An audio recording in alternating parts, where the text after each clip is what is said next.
Welcome back, students. So in this video lecture we are going to discuss uniform convergence and MN test.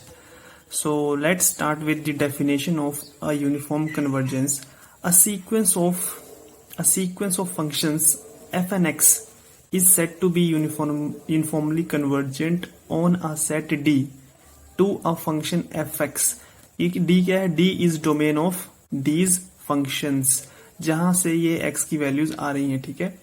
D क्या है? D is a domain of all these functions. f1 का domain D है, f1 का domain D है, f2 f3 and जितने भी सारे function हैं इन सब का डोमेन क्या है? Set D.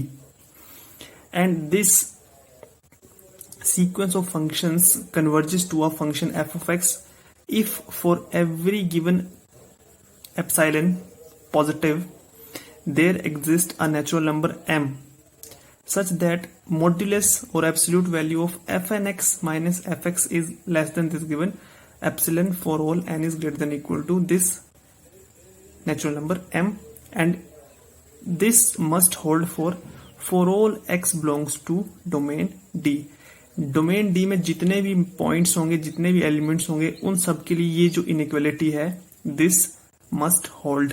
ठीक है. सो ये होगी हमारी डेफिनेशंस. अगर आपको एग्जाम में ये डेफिनेशन पूछी जाए what do we mean by a uniform convergence of a sequence of functions, then you will have to write a sequence of functions f and x is said to be uniformly convergent on a set D to a function f x if for every positive. ऐसी definitions को आप sequence वाले topic में भी पढ़ चुके हो. ठीक है. एक सीक्वेंस कन्वर्ज कब करता है, तो इसको उस डेफिनेशन से आप रिलेट कर सकते हो. वहां पे ये वाला पॉइंट नहीं था. यहाँ पे क्या है? For all x belongs to D. वहां पे ये वाला पॉइंट मिसिंग था. सीक्वेंस की डेफिनेशंस में ये वाला पॉइंट मिसिंग था. ठीक. That is your Mn test. Mn test क्या कहता है? एमएन टेस्ट की स्टेटमेंट क्या है? Statement is let this be a sequence of functions defined on A is domain, such that this limit n tends to f and x is fx. इस sequence of functions की limit क्या आ रही है? fx, and this fx is known as the point wise limit, जिसको मैं पहले video के lecture में डिस्कस कर चुका हूँ. This is your point wise limit and x is coming from domain set A, and mn को डिफाइन किया हुआ है. mn is nothing but supremum of modulus of fn x minus fx and x is coming from this domain set A. ये mn define कर दिया है. ठीक. Then this sequence of functions converges to this function f uniformly on domain A if and only if ये जो mn जो है इसकी लिमिट क्या आ जाए? 0 as n goes to infinity. ठीक है. सो इसको आपको लर्न करना है, क्योंकि आपसे पूछा जा सकता है कि state and prove Mn test, Weierstrass Mn test. तो उसके लिए आपको ये लर्न, इसकी जो स्टेटमेंट है वो लर्न करनी होगी. और अगर आपको जैसे क्वेश्चंस को प्रूव करना है, क्वेश्चंस में चेक करना है कि whether this sequence of function converges uniformly, then उस केस में भी तो आपको पता होना चाहिए कि उसके लिए क्या करना पड़ेगा. उसके लिए हमें एमएन, सबसे पहले हमें एमएन को फाइंड आउट करना पड़ेगा.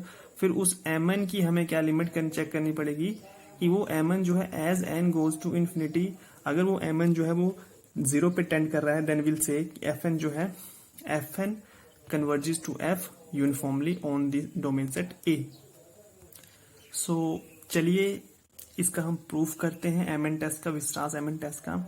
फॉरवर्ड पार्ट में हम ये अज्यूम करेंगे कि suppose sequence of functions converges to f uniformly on A. जब फॉरवर्ड में हमने इसको अज्यूम किया है तो हमारा क्लेम क्या है? हमें प्रूव क्या करना है? We have to prove that mn goes to 0 as n approaches to infinity. तो डेफिनेशन के अकॉर्डिंग अगर हम जाएं तो उसका मतलब ये होगा कि फॉर ईच, इसका मतलब हमें ये शो करना है for each epsilon positive there exist a natural number k such that the modulus of mn minus 0 is less than this given epsilon for all n is greater than or equal to this natural number k. So this is what we have to prove. अब यहाँ पे for each के लिए लिखा है तो हम क्या करते हैं, जैसा कि मैंने आपको पढ़ाया है कि हम कोई भी एक आर्बिट्ररी एप्सिलॉन को अज्यूम कर लेंगे. सो वैसे ही मैंने यहाँ पे लिखा है let epsilon greater than 0 be any arbitrary positive. Now since sequence of functions converges to f uniformly on set A, तो इसका मतलब ये है कि कोरेस्पॉन्डिंग, इसके कोरेस्पॉन्डिंग हमें क्या मिलेगा? एक नेचुरल नंबर k मिलेगा such that modulus of f n minus f will be less than epsilon for all n is greater than equal to this natural number k and for all x belongs to domain set A by definition of uniform convergence. So ये सारे के सारे जो है वो epsilon से less है हर एक x के कोरस्पॉन्डिंग। तो इन सब का सुप्रीमम जो होगा, अगर हम सुप्रीमम ले इन सारों का, तो इन सभी का जो सुप्रीमम होगा वो भी इस एप्सिलॉन, जब हर एक मेंबर जो है वो एप्सिलॉन से लेस है तो उनका जो सुप्रीमम आएगा वो भी तो उस नंबर से लेस होगा। सो टेकिंग सुप्रीमम लेने पे वो इन सारों का जो सुप्रीमम होगा वो भी एप्सिलॉन से लेस होगा for all n is greater than equal to k and this is nothing but, इसको हमने क्या लिया हुआ है स्टेटमेंट में, इसको हमने क्या डिफाइन किया हुआ है स्टेटमेंट में, इसको हमने mn डिफाइन किया हुआ है। So mn is less than epsilon for all n is greater than equal to k। So mn को हम लिख सकते हैं मॉड्यूलस ऑफ, बिकॉज mn क्या है, mn इज पॉजिटिव। mn क्या है, दिस इज योर mn, ये mn है और ये क्या है मॉड्यूलस, और modulus is always positive. So mn is positive, तो इसको हम ऐसे लिख सकते हैं modulus of mn minus 0 is less than epsilon. So यही हमें यहाँ पे प्रूव करना। तो देखो, तो इसका मतलब ये हो गया, इसका मतलब ये हो गया mn tends to 0 as n tends to infinity, और since epsilon greater than 0 was arbitrary positive, so ये इसका मतलब ये है कि हर एक पॉजिटिव के कॉरेस्पॉन्डिंग हमें एक ऐसा नेचुरल नंबर जरूर मिलेगा सच दैट mn जो है वो उस गिवन एप्सिलॉन से लेस हो जाएगा। Now for the converse part में हम mn tends to 0, suppose mn approaches to 0 as n goes to infinity.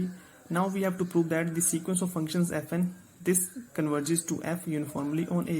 अब यूनिफॉर्मली की डेफिनेशन क्या होती है कि फॉर ईच पॉजिटिव के corresponding, for each epsilon positive के कॉरेस्पॉन्डिंग एक हमें ऐसा कोई नेचुरल नंबर m मिल जाए such that modulus of f n x minus f x is less than epsilon for all n is greater than equal to m, and for all x, ये this you should not forget this, for all x belongs to domain set A। Now सबसे पहले हमने क्या किया कि आपको जैसे पता है कि हर एक के लिए तो हम शो नहीं कर सकते, इसलिए हम क्या करते हैं एक आर्बिट्ररी एप्सिलॉन चूज करते हैं, let epsilon greater than 0 be given. Now since mn approaches to 0 as n goes to infinity, so इसकी डेफिनेशन के अकॉर्डिंग हमें एक नेचुरल नंबर मिलेगा such that modulus of mn minus 0 is less than epsilon, and यहाँ से because mn क्या है, mn is positive quantity, so modulus आप लगाओ या फिर ना लगाओ, इससे कोई हमें फर्क नहीं पड़ने वाला है। So mn is less than this epsilon for all n is greater than equal to m, and mn को हमने क्या define, mn is nothing but supremum of all fnx minus fx, यही हमने डिफाइन किया हुआ स्टेटमेंट में, this is less than equal to this. जब supremum जो है वो इस गिवन एप्सिलॉन से छोटा है तो ये जो देखो यहाँ पे देखो, सिंस हर एक मेंबर जो है वो सुप्रीमम से लेस होता है, ये आपको पता है। सुप्रीमम क्या होता है, लीस्ट अपर, सो हर एक मेंबर जो है वो सुप्रीमम से छोटा होता है। तो अगर सुप्रीमम ही एप्सिलॉन से छोटा है तो इसका मतलब है कि ये सारे के सारे भी इससे लेस होंगे। यहाँ पे मैंने इसका रीजन भी दिया हुआ है, बिकॉज हर एक मेंबर जो है वो अपने सुप्रीमम से लेस होता है। आप सेट थ्योरी को पढ़ सकते हो वहां से। So modulus of f n x minus f n less than for all n is greater than equal to m and for all x belongs to a। So यही हमें प्रूव करना था। सो इसका मतलब ये होगा कि sequence of functions f1 converges to f uniformly on a as epsilon greater than 0 was arbitrary, therefore sequence of fn converges to f uniformly on a। सो हमारे पास एक मेथड आ चुका है जिसकी हेल्प से हम गिवन सीक्वेंस ऑफ फंक्शंस की convergence को check कर सकते हैं कि उसकी कन्वर्जेंस यूनिफॉर्म है कि नहीं है। देखो हमारे पास दो मेथड्स है। पहला मेथड ये है डेफिनेशन, सिंपल डेफिनेशन जो इसकी बेसिक डेफिनेशन है। ये इस बेसिक डेफिनेशन से अगर हमें यूनिफॉर्म कन्वर्जेंस चेक करनी है तो वो काफी ज्यादा टफ हो जाती है वो, ठीक है। अगर हम इसके अकॉर्डिंग चेक करें यूनिफॉर्म कन्वर्जेंस तो वो काफी ज्यादा हमारे लिए टफ हो जाती है। तो बेटर यही है कि ये हमारे पास इससे ज्यादा स्ट्रॉन्ग टेस्ट है mn टेस्ट। अगर हमें किसी भी given, because this is if and only if, अगर mn जो है वो 0 पे टेंड नहीं कर रहा है तो हम क्या कहेंगे कि सीक्वेंस ऑफ फंक्शंस fn जो है वो f पे यूनिफॉर्मली कन्वर्ज नहीं करेगा। अगर 0 पे टेंड कर गया तो हम क्या कहेंगे सीक्वेंस ऑफ fn जो है वो f पे यूनिफॉर्मली कन्वर्ज करेगा, ठीक है। So this is a very strong test इसके कंपैरिजन में, ठीक है। सबसे पहले हमें क्या करना होगा, अगर हमारे पास गिवन सीक्वेंस ऑफ फंक्शंस होगा उसकी सबसे पहले हमें एक लिमिट निकालनी है fx, this is your point wise limit.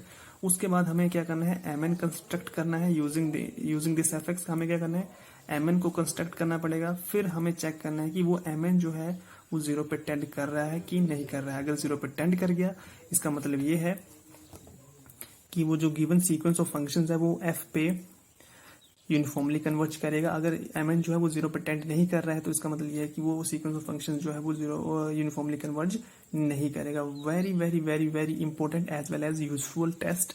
ये टेस्ट जो है वो आपका आगे आने वाले जितने भी ईयर्स हैं, जैसे फाइनल ईयर में है, एमएससी के टाइम पे, नेट के एग्जाम के टाइम पे, this is very very useful topic this topic is very useful from the competitive examination point of view, because ये टॉपिक बहुत ही ज्यादा इंपॉर्टेंट है, यूनिफॉर्म कन्वर्जेंस। ठीक है, बहुत ही ज्यादा, मतलब मैं आपको बता भी नहीं सकता कि ये टॉपिक इतना ज्यादा इंपॉर्टेंट है कि आप इस टॉपिक को जो है वो कभी भी स्किप नहीं कर सकते। इसके बिना आपका आगे का जितना भी, जैसे आप इंटीग्रेशन को पढ़ोगे, इंटीग्रेशन आएगी कि किसी भी फंक्शंस को हम टर्म बाय टर्म जो है वो इंटीग्रेट कैसे कर सकते हैं, वो तो हम तभी कर सकते हैं जब वो सीक्वेंस ऑफ फंक्शन जो है वो यूनिफॉर्मली कन्वर्जेंट हो। तो ये टॉपिक बहुत ही ज्यादा इंपॉर्टेंट टॉपिक है, सो इसको आप जरूर पढ़िएगा। इस टॉपिक को आप ऐसा मत सोचना कि इस टॉपिक को हम नहीं पढ़ेंगे। अगर आप इस टॉपिक को नहीं पढ़ेंगे तो आगे आने वाले टाइम में एक टाइम ऐसा आएगा कि आपको ये टॉपिक फिर से पढ़ना ही पड़ेगा। इस टॉपिक के बिना आप कुछ भी नहीं कर सकते। ये टॉपिक जो है बहुत ही ज्यादा इंपॉर्टेंट है। आप अभी आपको इसकी इंपॉर्टेंस पता नहीं चल रही होगी, लेकिन जैसे जैसे आप आगे हायर क्लासेस में जाते जाओगे तो आपको इसकी जो इंपॉर्टेंस है वो पता चलते जाएगी। सो इस टॉपिक को स्किप मत करना, ये टॉपिक बहुत ही इंपॉर्टेंट टॉपिक है।